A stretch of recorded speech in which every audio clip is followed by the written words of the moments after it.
HP EliteBook এর 745G6 এটা হলো Ryzen, যা নাকি খুব কম প্রাইসের মধ্যে হাইলি গ্রাফিক্যাল পারফরম্যান্সের জন্য কোনো ডিভাইস চান Ryzen কিন্তু বেস্ট, কারণ Ryzen খুব কম প্রাইসের মধ্যে ক্যাশ মেমোরিটা বেশি দেয় এন্ড কোরগুলো বেশি দেয়। এন্ড এর ডিসপ্লে সাইজটা বড় 14.1 ইঞ্চি Ryzen 5 Pro 3000 সিরিজের laptop, 16GB RAM and 256GB SSD। আর এটার মধ্যে প্রাইস থাকবে 35,900 টাকা। সাউন্ড সিস্টেম হলো Bang & Olufsen and customisable 16GB RAM আছে। যদি চান ল্যাপটপ RAM প্লাস করতে আপনি 32GB করতে পারবেন। 256GB SSD আছে, ল্যাপটপে SSD প্লাস করতে পারবেন এন্ড সাউন্ড সিস্টেম পাবেন আপনি Bang & Olufsen এর। অতএব খুব সুন্দর এন্ড ভালো মানের কিন্তু একটা আপনি সাউন্ড সিস্টেম পাবেন।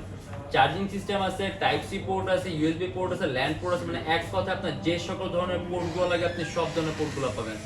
আর Ryzen আসলে খুব ভালো মানের প্রসেসর আছে, আপনি একটানা 24 ঘন্টা রাফ এন্ড টাফ ইউজ করতে পারবেন। আর সম্পূর্ণ মেট্রিক বডির ল্যাপটপ, অর্থাৎ ল্যাপটপ একটু হার্ডই আছে আর ওজনটাও কম আছে, আপনি খুব সহজে ক্যারিও করতে পারবেন। এটা আমাদের